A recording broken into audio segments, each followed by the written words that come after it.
It's the Wonky Show, White Paper Special. There's a bold target of 2/3 of young people in higher level learning. We'll go across that.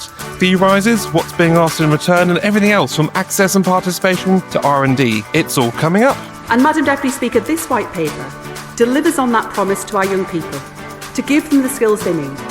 But the task of revitalising our skills system, it's mission-led government in action. And the prize, Madam Deputy Speaker, is huge. Opportunity for our young people, growth for our economy, and renewal for our nation. And I commend this statement to the House.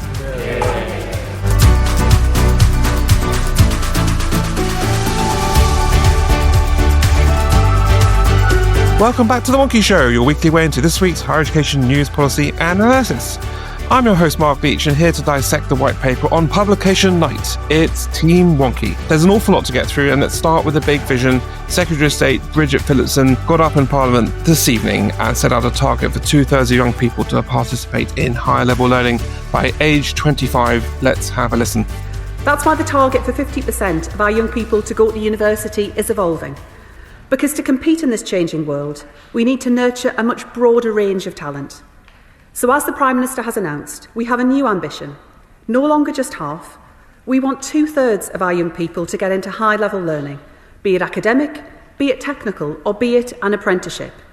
But Madam Deputy Speaker, pro-technical, pro-vocational doesn't mean being anti-academic. Our universities are a stamp of quality recognised across the world, a source of immense national pride, a driver of economic strength in our regions. So to any young person growing up in England today, I say that if you want to go to university, if it's right for you, if you meet the requirements, this government will back you. That's why we're introducing new targeted maintenance grants for students most in need, funded by a levy on international students' fees. Because in this country, opening up access for domestic students from disadvantaged communities is my priority. Madam Deputy Speaker, we need a system that delivers for working people living busy lives too. That's why we're making higher level learning more flexible, available in bite-sized chunks, breakpoints in degrees too, and supported by the lifelong learning entitlement. But Madam Deputy Speaker, it's not only degrees that matter. I want to see our universities working with colleges to deliver more level 4 and level 5 qualifications, to spread that excellence far and wide, making it easier for people to take on those vital courses in their local further education colleges. Now, Debbie, a big white paper, a big ambition. Tell us what it's trying to do. Well, this white paper has been a long time coming, and it is, I think, accordingly ambitious in what it sets out to achieve. It's fronted by 3 different government departments, 3 different ministers. That is Department for Work and Pensions, Department for Education, and the Department for Science, Innovation and Technology.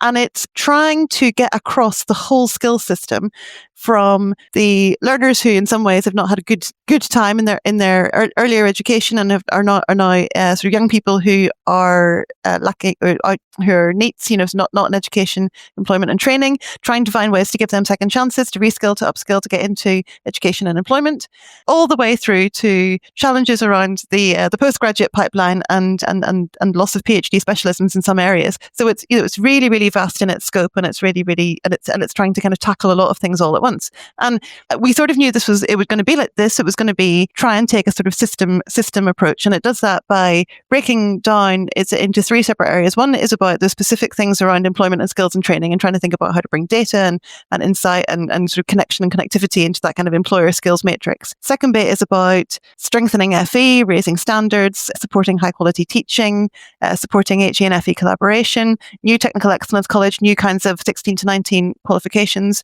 lots of different things going on in that space. And then the third chapter is about higher education and research, and it's got absolutely masses in it. So this is, I think, to anyone who sort of said that this white paper was going to be a bit of a damp squib, not much in it, I think it's been proved wrong. The question I think that everybody will be thinking about in the weeks and months to come is whether all of those recommendations and plans and proposals add up to the sort of material change that is going to deliver on that ambitious agenda to get 2/3 of young people into some kind of higher level learning. And that, I think, is very much up for debate. So it's been a long time coming. It's been delayed. It feels like we've been waiting pushing for it almost since Labour took power, but it sort of was promised for the summer and has arrived now. It's clearly something they've been developing for a long time. Lots of the bits and pieces in it we've heard about already. There's a bit of a feeling when you're sort of reading through it, you see, especially if you're a keen wonky reader or a wonky staffer, there's lots of stuff that we already knew about. Even some of the stuff, they say we will do this, and it's things they've already done.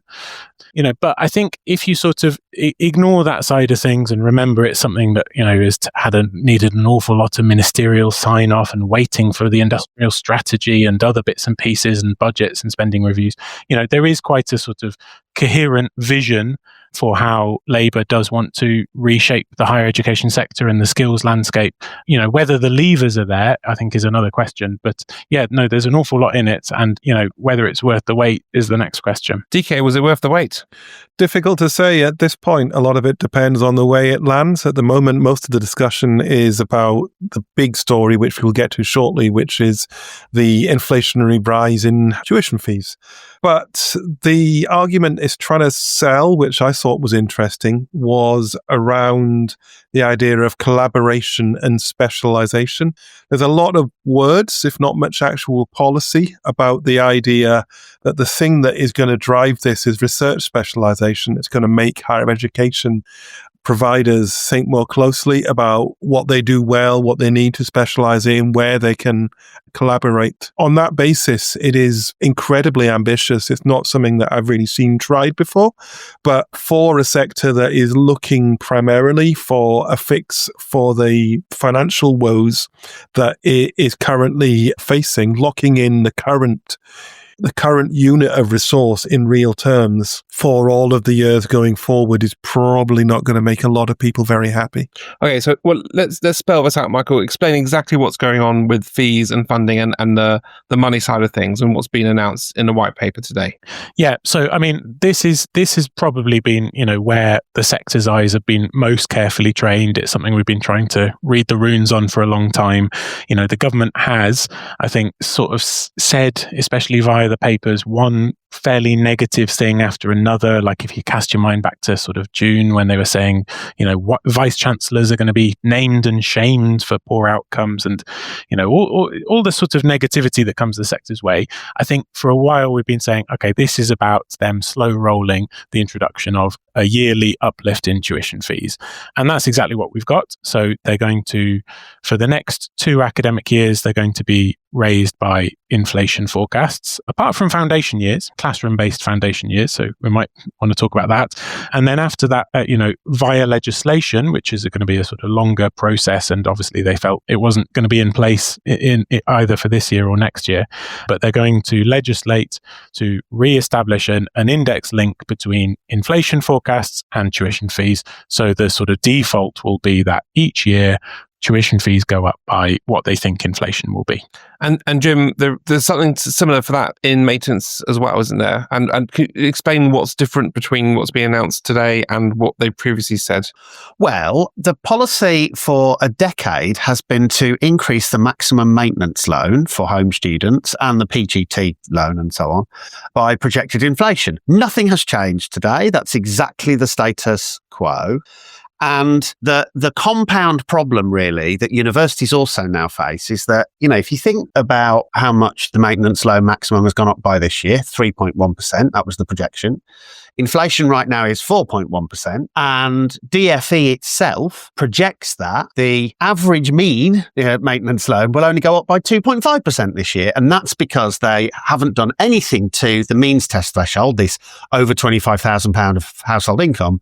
You have to start putting parental contribution in. So even if you just take the headline, Bridget Phillipson's claim a few weeks ago at party conference that she'll deal with this thing where students having to work all hours God sends and so on, actually all she's announced is the status quo. But of course, buried in the mechanism is something worse than status quo. So it's a pretty raw deal for students.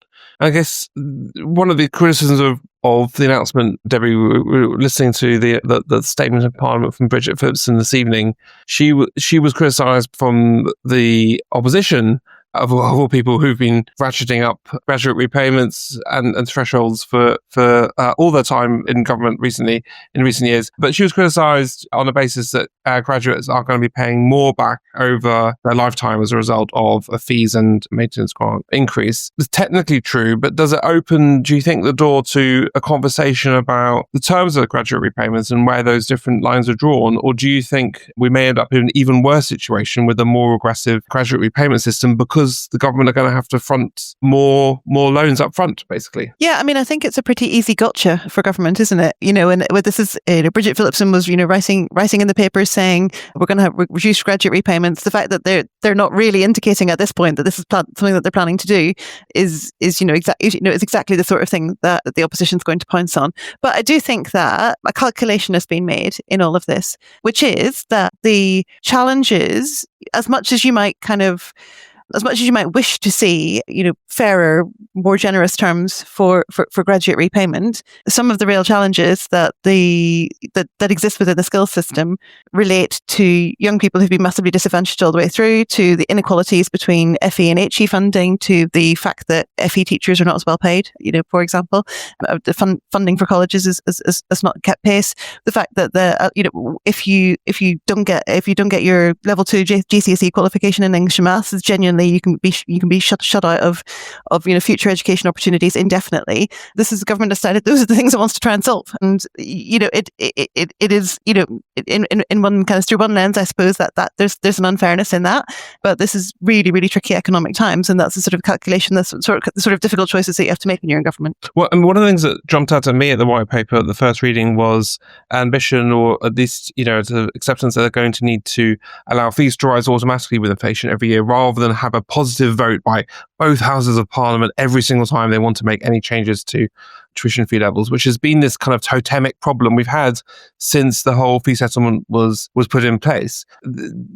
Obviously heavily criticised by the sector and others who didn't want to, who wanted to depoliticise the question of tuition fees and didn't want a political storm every time it had to go up by inflation.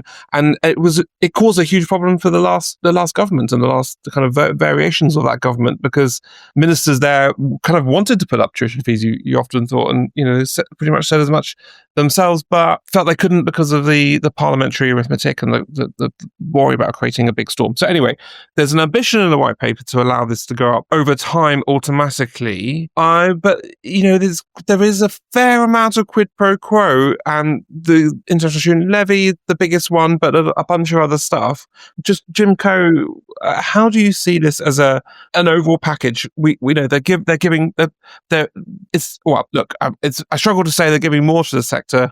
They've made a positive decision not to allow money to flow out too quickly. Yeah. Although it will be flowing out at some, at a rate. But there are some mechanisms to allow money to flow out more slowly, if you like. And, positive decisions not to cut too deeply. Yeah. But where do you see that balance? It's obviously going to be a lean few years ahead. As a financial settlement, if it stacks up, how do you think the sector's going to work with this? Yeah, I think the first way to put it, Mark, is they've made a deliberate decision not to make things worse on purpose, is probably the fairest way to put it. I mean, the big thing the government seems to have actually realised is that the financial incentives the sector has encourages homogeneity in all kinds of ways.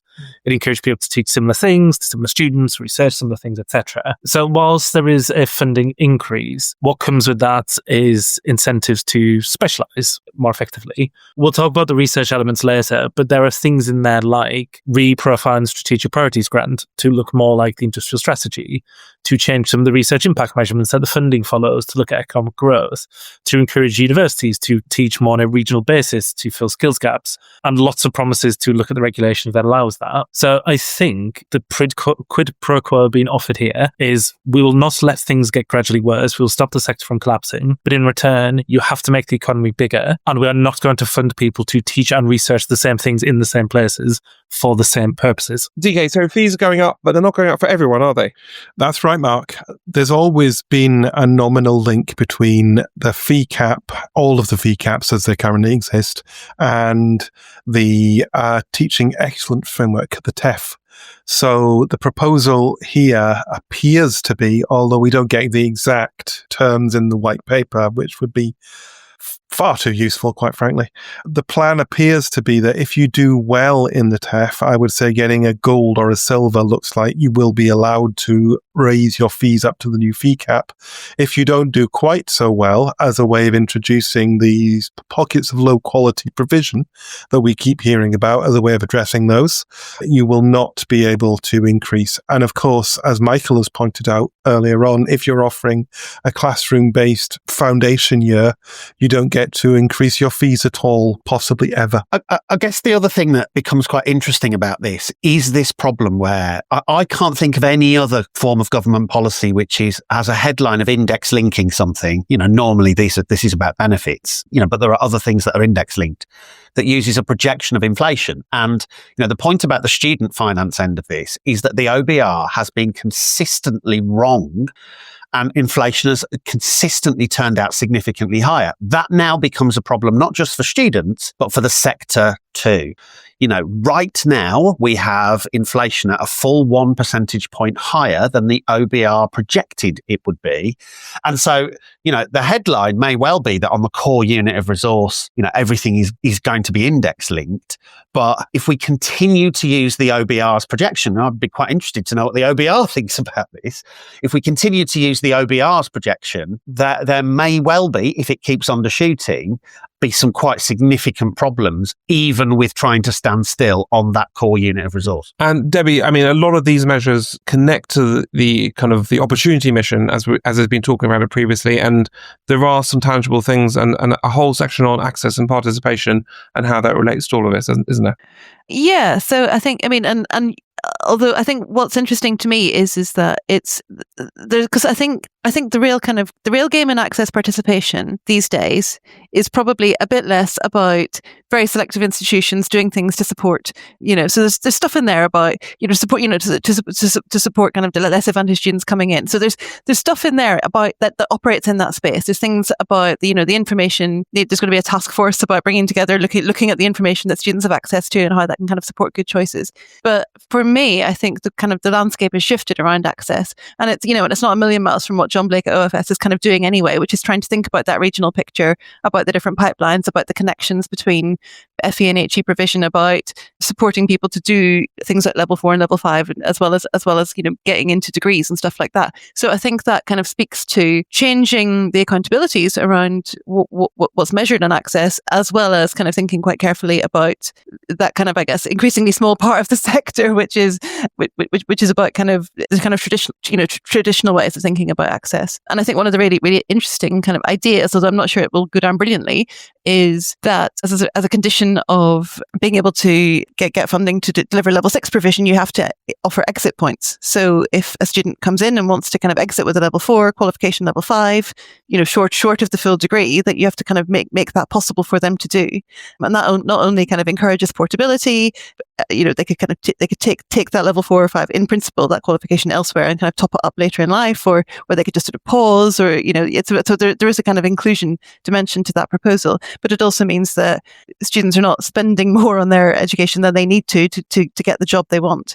And that to me speaks to a kind of major agenda around information, advice and guidance, and the kind of the kind of collaborative context that might facilitate those sorts of movements, which I think, I'm not going to lie, at the minute is quite undercooked, but there's lots of indications towards thinking about how those things can be made real. Yeah, I think that point about the cold spots task force, or task and finish group, I think it calls it, I think is an interesting one, because I think it's quite symptomatic of, DFE's thinking, as you said before, Debbie, that, the bits of the education system they're really interested in sort of putting the limited resource they have into are the bits where HE is not so present at the moment, either, sort of socioeconomically or geographically, or, in all kinds of different ways. We don't know so much about this task force yet. I think it said in the press release it's going to be chaired by the University of Derby Vice-Chancellor Catherine Mitchell. But yeah, I think it's interesting that they've picked up on this idea of sort of, HE interventions in involving sort of tackling cold spots, because it's also something that Universities UK has been talking about. They've said it's something they want to do work on with the Association of Colleges.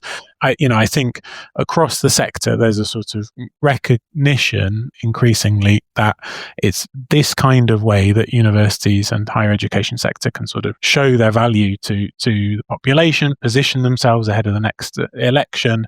It's not so much doing the business as usual things and, continuing to grow or even just sustaining the existing provision they've got. I mean, there's also something for me there about cracking down on low quality provision, because actually one of the things that we sort of know or have seen in the last sort of 5 years or so is that it's the students with less social capital, who perhaps already have jobs, who are coming from a kind of less well informed position, who are much more likely to find themselves in the sort of in the lower quality provision and have sort of outcomes accordingly. And that's where I think finding bits of the system where this is not about kind of stimulating demand for, or raising aspirations. This is about helping people understand what the implications of the choices they're making, and also putting proper protections in place for when things are not being delivered. And so I think, for me, I think this idea that there's an access agenda that is sort of distinctive from everything else, we could probably sort of, to some extent, I think there might be a little bit of a space for some kind of specific measures, but I think that's now the whole system. Once you make the whole system about skills, then that's where you land. Now, James Coe, there's quite a lot in there for research, isn't there? Tell us what's going on. Yeah, there's loads. Look at me up the bill on the Wonky podcast.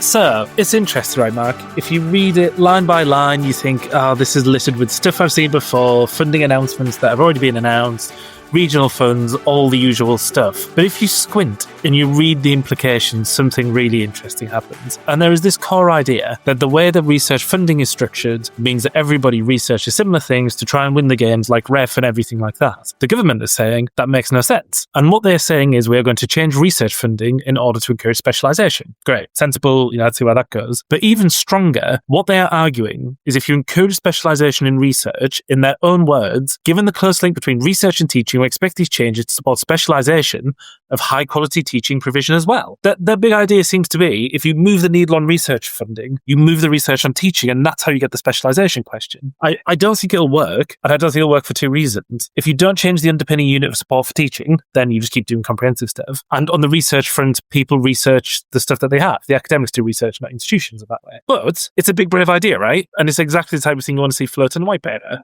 Yeah, I mean, here we are, on the Wonky podcast, nitpicking about the policy detail, about the government's plans for such and such, I mean, how dare we? But I mean, the point is, some of this is about the mood music, about what they're trying to achieve, right, in the overall ambition. And it is interesting, isn't it, that they, between the research elements of the white paper and the kind of more teaching elements, if you're to divide it in that way, as at least when it comes to higher education, then it does point to a vision of what they want everyone to get to, as you mentioned, the specialisation for one. But I guess what I'm really interested in is what the balance here is in the incentives for universities and others who operate in the research landscape to take this as an agenda, partly for growth, partly for the industrial strategy, partly for blue skies research and the other reasons we do all the research and the science and everything else. I'm interested in kind of that balance between what, the kind of the hairs they're running, with this, and how much of it is a challenge to institutions and people in that space, in the kind of research space. Because, this is a decent sized white paper for the post-16 education and skills landscape with, a bunch of paragraphs on research, but really interesting and quite meaningful and instructive, aren't they? So I guess just Jim, I just want you, I want you to give us that sense of how much here do you think is being pushed onto the sector, and how much do we really expect there to be government action and change when it comes to the kind of the funding and the regulatory and the systematic kind of infrastructure behind the whole research ecosystem? Because they're not talking about tearing up the REF or anything like that, are they? No, some big questions in there, Mark. And, I think the way to look at this is the reform of higher education is the goal and research is the means in which to do it. And I think a really legitimate criticism of the last government was to say that all the research stuff that came out felt like it was picked at random, but nothing ever felt fed together. You had moonshots, you had Britain as a superpower, you had all of this stuff. Labour's core proposition is that research is a tool to grow the economy. You have to grow the economy so things get better and people get better lives, then Labour win the next election. So what they are saying to the sector is, demonstrate that the research you do will grow the economy and we'll back you. We'll still back blue sky research, but we are going to fiddle with some of the incentives. And exactly as you point out, Mark, they are not saying we have to get rid of everything, we have to start again. What they're saying is things like the REF should support people who do economic growth. If you want to specialise in that, you should get rewarded. They're going to look at reforming HIFE funding. That should reward growth. And interestingly, they also talk about backing research which has the highest economic potential.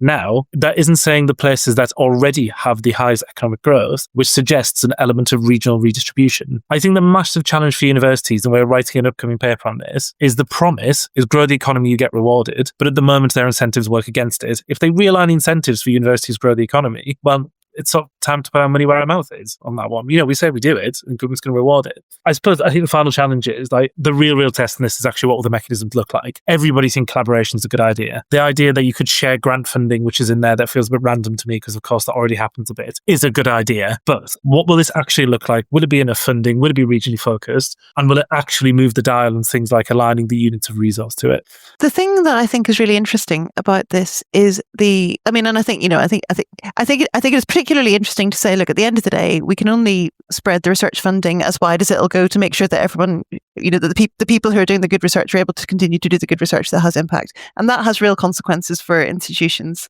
that a lot of people will be really unhappy with, I think it's fair to say, although it's been heavily signalled, including by Patrick Vallance at the UK conference. But I think the tie into the specialisation, this idea that, we need more specialist institutions that are playing to their strengths, and we are specifically and literally going to use research funding to cause that to happen.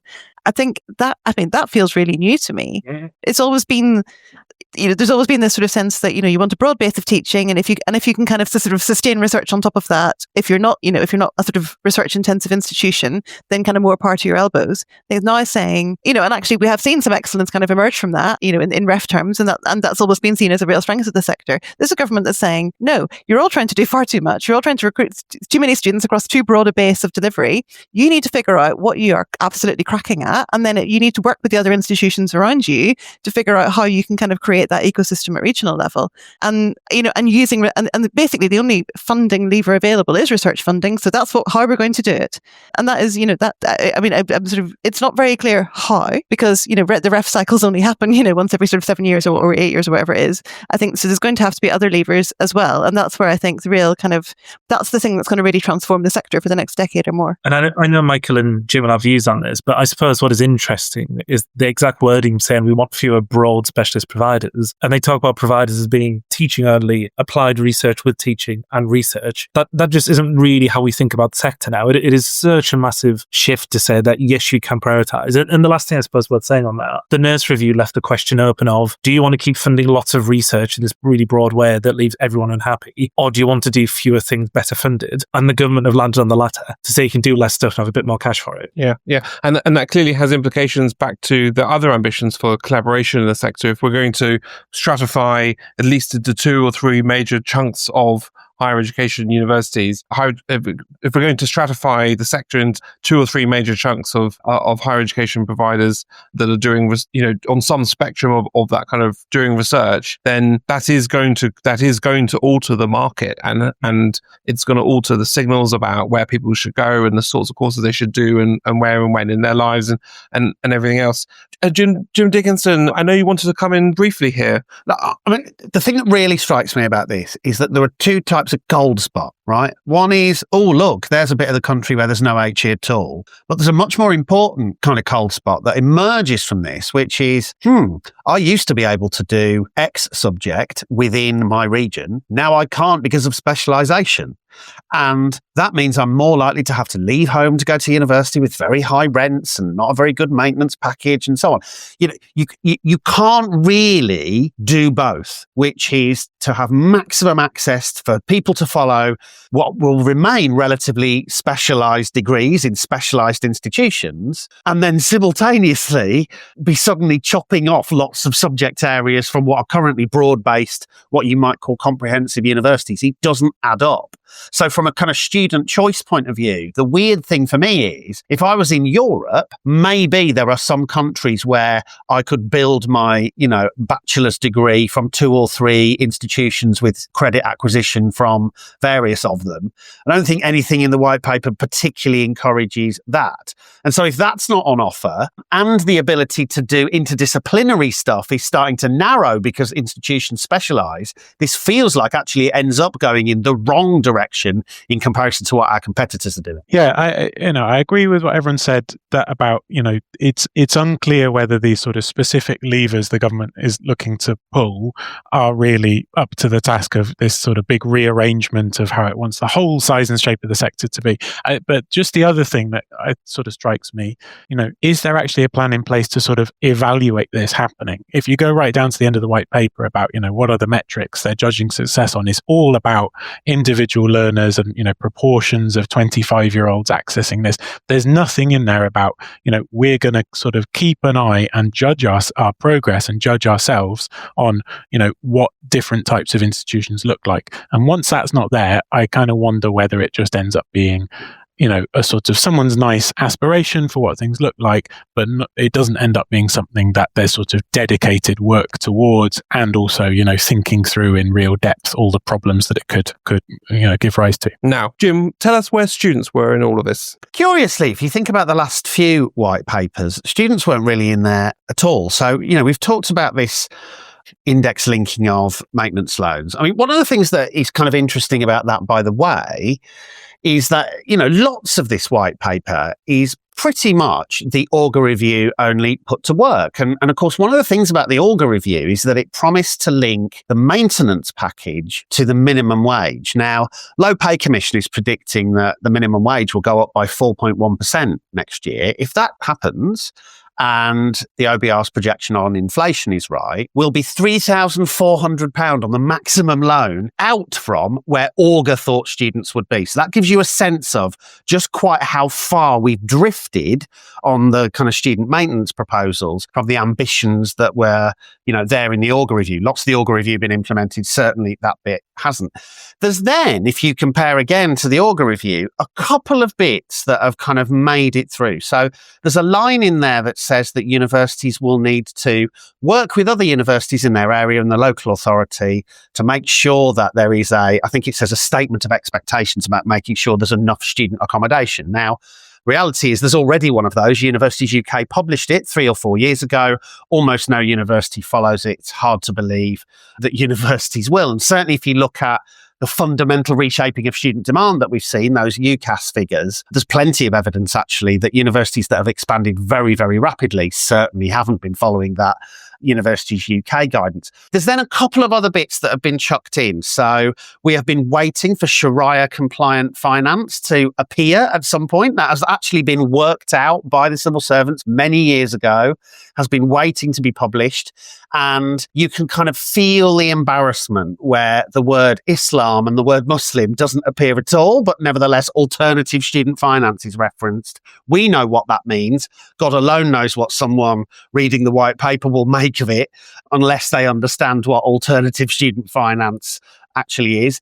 And then apart from that, that's pretty much it. Students, in terms of their choices, some of the complexities around some of the edges of student finance, certainly nothing in there on postgraduate loans. There's one line in there that says that care leavers will automatically get the maximum maintenance loan, which presumably will mean what must amount to 4 or 5, probably maximum in the entire country, care leavers who aren't currently getting the maximum maintenance loan will now get the maximum maintenance loan.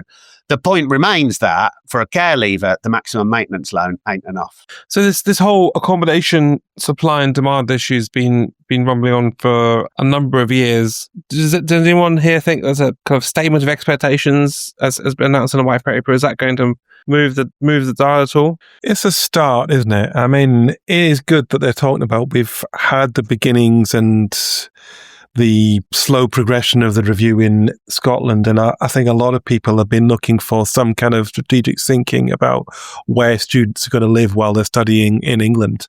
It's not quite that. The idea of a statement of expectations just really means that providers are going to be talking more to local priorities. But in the best examples, such as in Nottingham, this is something that is happening already. Is there really any regulatory heft to it? It doesn't feel like it at the moment, but perhaps it's a step on the way to getting there. I don't know. I mean, when you read the bit, DK, about the analysis which says people on low incomes find it harder to afford expensive accommodation, I think you just sort of lose the will to live slightly on the quality of analysis that is being presented. It doesn't feel very serious. Yeah, I mean, like, definitely true, but I'm not sure it's going to solve the problem. And, crucially, the really interesting thing that is happening again this year, and we saw this a couple of years ago, is that a number of cities have tipped into oversupply of purpose-built student accommodation. And it is entirely unclear what happens to those cities when that happens, because you can't just turn purpose-built student accommodation into accommodation for other people, because by definition, it's been designed to have much, much smaller rooms. It remains the case, if you look across this, that in a way it's sort of breathtaking that the government is introducing a Renters' Rights Act and isn't even committing in this bit of the white paper to monitoring the impacts on students, when the potential impacts of students have been debated endlessly by both the Commons and the Lords. That whole question of geography, to the extent to which it rubs up against planning and student choice, is kind of just avoided here, kind of grimly inevitably, but I suspect that in the medium term, that's going to come to bite the government with, as I say, parts of the country with a massive undersupply, which then impacts local people, and parts of the country with massive oversupply, which creates huge resentment then towards higher education, because what we know from the polling is that people see the shiny buildings, don't realise they're privately owned, and wonder why their town and city is still empty, but, all the only money that's being spent in my area is on these bloody students. There's something there on widening access to postgraduate study, which if, my kind of 2010 self would have been thrilled to have read in a government white paper, because that was the thing I used to work on in NUS. But then doesn't mention PG loans. I mean, come on. Well, I think there's something that's quite sort of characteristic about this white paper, which is it is a bit of a smorgasbord of every single thing that has kind of crossed Bridget Phillipson's desk in the last year and a half, right? I mean, that's kind of, and I think in some ways there's something in that which says, okay, we hear you. There's a lot going on. There's a lot of stuff here. Let's get a task force. Let's get a group. Let's get a thing underway. That to me, I completely see the criticism as, there's not a total coherence here, and we're operating against a very different economic backdrop. But that does feel a little bit like the policy of 15 years ago, when it was sort of saying, well, let's just get, let's get some people around a table and we'll get some ideas together. There's quite a lot of that sort of, bitty bits and bobs, which pop up throughout, things around like sort of funding for anti-Semitism, tackling anti-Semitism, and, lots of, good policy work that, it might not be deep analysis, but it's kind of causing stuff to begin to happen. Yeah. And there's, and I think that's as legitimate a theory of change as any, when you've got like quite a lot else to be going on with in government. And even if the bits are bitty, I'd still rather they existed than they didn't in lots of places. So, extending IFS as a quality opportunities register to postgrads is a good idea. Reforming the UK arrive from the UGRs already exists, but fine reminders that it's still going on. I mean, I already know how those conversations go, but it's never a bad idea to keep revisiting some of these things and saying, okay, how do we? What does that mean for the current environment that we're in? How do we align that to the broader policy stuff? And you need ideas coming from within the sector actually to make that real. Otherwise, it's just civil servants saying, well, we think it might be this, but who can say? Yeah, but extend access to stuff. I'm all in favour of that, and it being in just like this. Yeah, but I mean, look, on postgraduate access, the fundamental for me is that certainly at PGT level, there doesn't appear to be any evidence that I've heard from around the sector that, to the extent to which there's a postgraduate tour access problem for home students, that is about entry standards being too high. Actually, what everyone is saying is the loan doesn't cover the fee. And so, if at the absolute core here, the problem is not institutions' access policies, the problem is that the student finance system that is supposed to, underpin all of this is broken, then it doesn't matter how many access and participation plans have got a chapter on we'll let more PGTs to do certain subjects. If they can't afford it, they can't afford it. Hi, it's Mark here from the team, interrupting your podcast to remind you that we are now in the final countdown to the Festival of Higher Education, which is just a few weeks away. In case you've been living under a rock, the festival is the biggest, most exciting and relentlessly interesting event in HE. Hear from ministers, policymakers, wonks of every stripe as they come together for today's sector leadership and tomorrow's future stars. We've got data, we've got debate, we've got analysis, we've got interviews, all focus on the biggest and most thorny problems facing UK higher education today. And of course, we've got fun and hijinks too. 4 stages, 2 amazing days, plus 1 massive party. There's nothing quite like it. We think it's going to be the biggest and best festival we've ever staged. So big, in fact, I'm going to need a lie down after all this excitement. Yes, the rumours are true, the festival will be taking a break next year, so it's your last chance to be part of something like this for a while. We hope to see you there. That's 11th and 12th of November at the University of London. Discounts are available for Wonky subscribers, of course, and you can find out all the details at thefestivalofhe.com.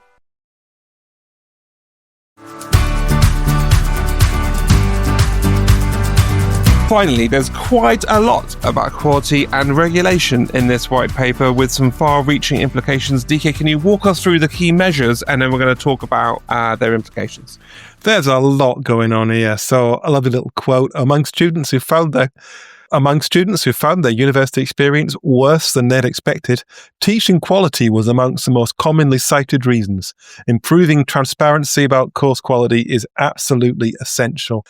So there's loads of ways of doing this. I mean, traditionally speaking, white papers have always had a section on improving applicant information. In this particular instance, I mean, DFE have spotted what UCAS are doing on adding the stuff about the historic entry grades to their course pages. They want to add in the stuff from Discover Uni. Isn't that exciting? No, but it's a thing and it will probably happen. The big news, I think, really is on the franchising stuff, that consultation that DFE had about the larger franchise providers registering with OFS in order to access funding. We've not seen, I don't think, the consultation response yet, but it does look like that's going ahead. And you'll be thrilled to learn the Office for Students is going to be getting some more powers, because that's what's been missing from our regulatory system, I think, is the OFS having more power to do stuff.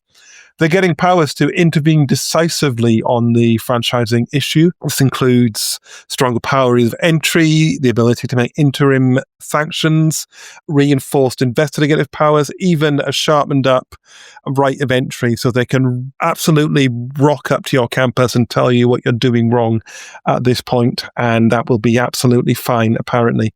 The OFS is going to get a bit more capacity as well, so not just powers, also money. The outcome being it will be able to respond more rapidly when there's risks identified. Supposedly, it needs legislation to impose recruitment caps where growth is a risk to quality, despite the fact it's already done this 4 times, the last time being at Burton and South Derbyshire College, of course. Let's talk also about external examiners. Somebody somewhere is not happy about external examiners and the external examining system. They've been whispering to DFE.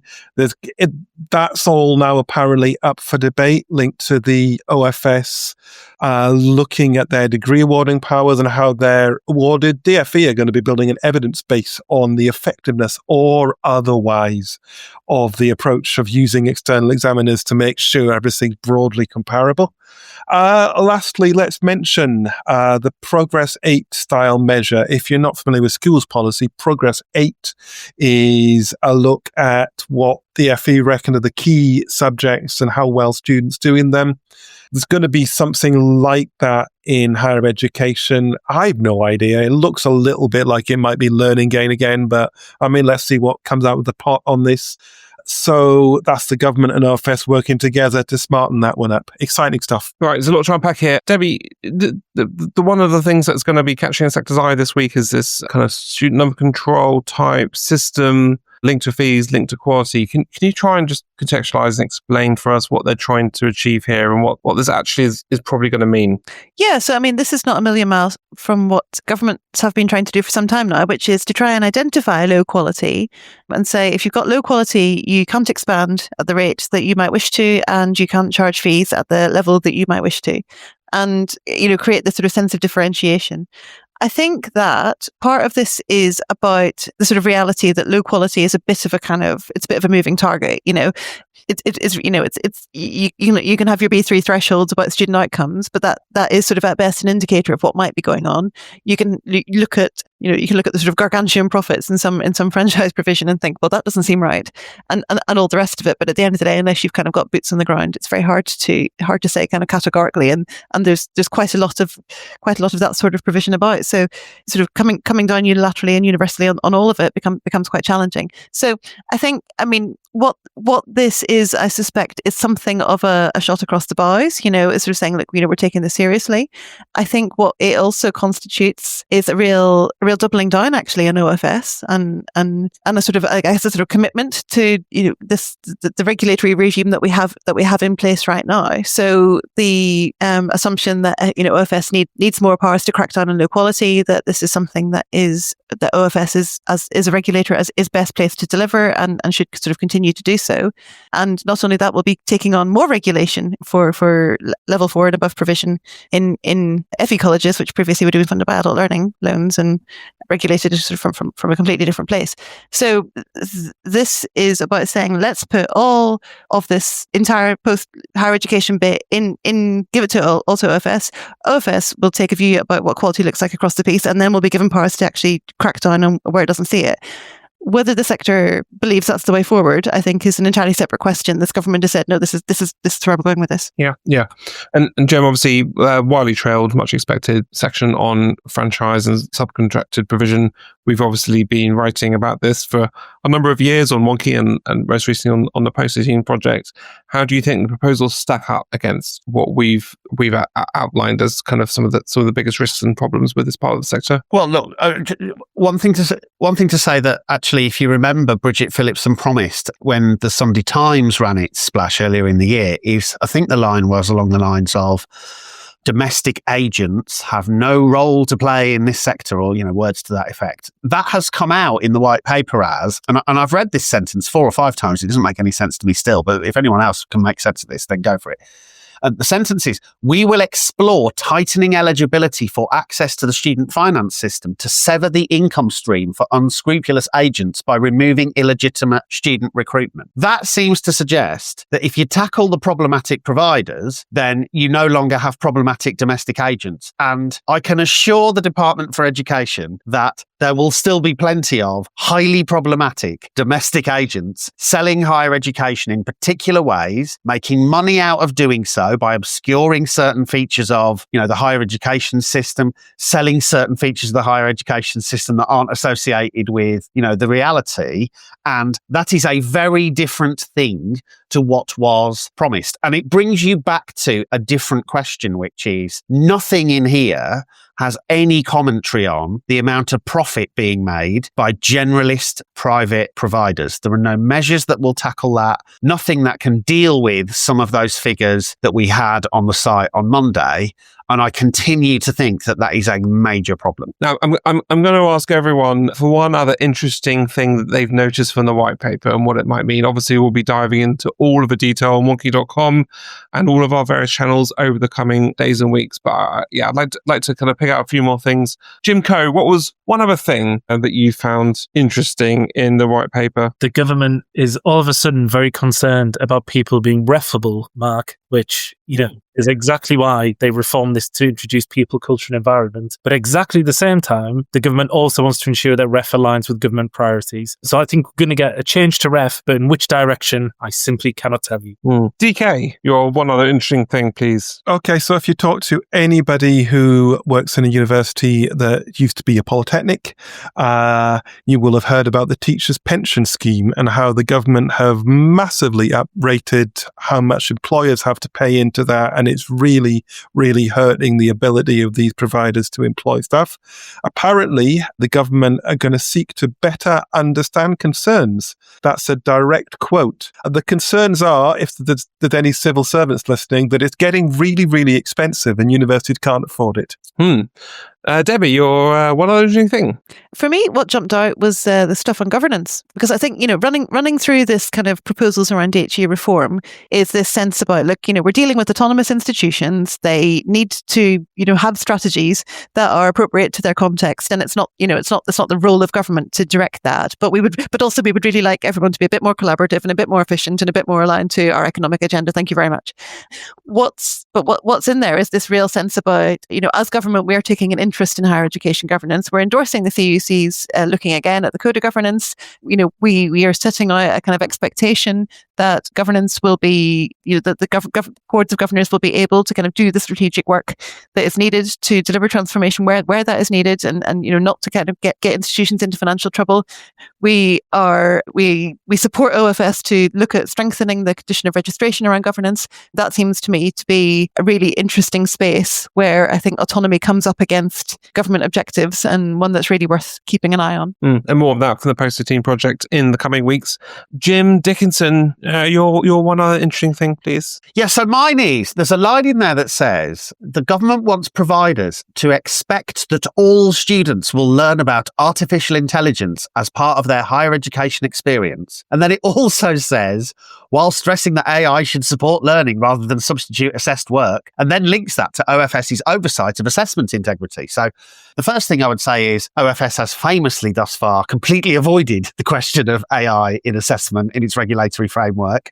So maybe OFS first needs to learn about all of this. But the question that comes up is, does it mean use AI or learn about AI? And if so, is this just another one of those, which we seem to get every fortnight? I've written about this on the site. Another one of those, this needs to go in the higher education curriculum, because this feels like an encroachment on institutional autonomy and student choice to me. Both those things you are noted champions of course.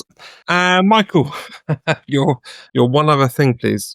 Yeah, well, if I can just take a bit of a liberty as we're wrapping up. I mean, I think the other thing that really stands out to me is all of the big ambitious things they're looking at in the rest of the skills system, and also the things that aren't really there. So for example, the growth and skills levy, the sort of reformed apprenticeship levy, there's very little about it. It is still coming. They're committed to it. They're calling these new short courses they're launching, they're going to be henceforth known as apprenticeship units. But you can see they're sort of tentative about how much money will be available. There's nothing about sort of wider levy reform, or there's a bit of sort of words about employers contributing more, but there's nothing very sort of fundamental there. The word degree apprenticeship doesn't even appear in the white paper. I mean, can you imagine such a thing under sort of Robert Halfon?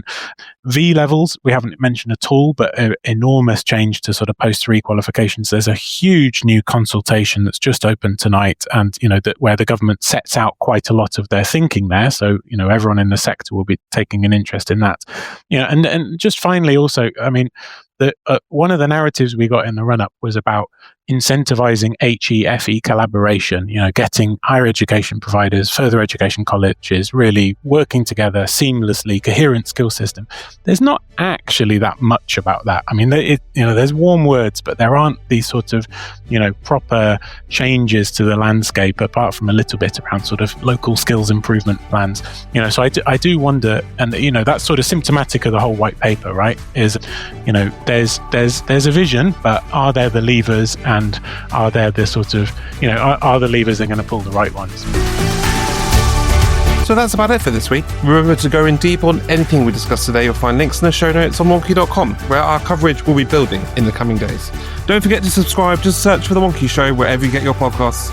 If talking HE is your thing, do grab a ticket for the Festival of Higher Education, where Skills Minister Jackie Smith will be on stage to discuss the white paper. Follow the links on wonky.com. And if you want to get ahead of everything that's going on in UKHE, just click subscriptions on the site to find out more. So thanks very much to Debbie, DK, Jim, Jimbo, Michael, Salmon for making it all happen behind the scenes. We're back next week. Jim will be here. Until then, stay wonky.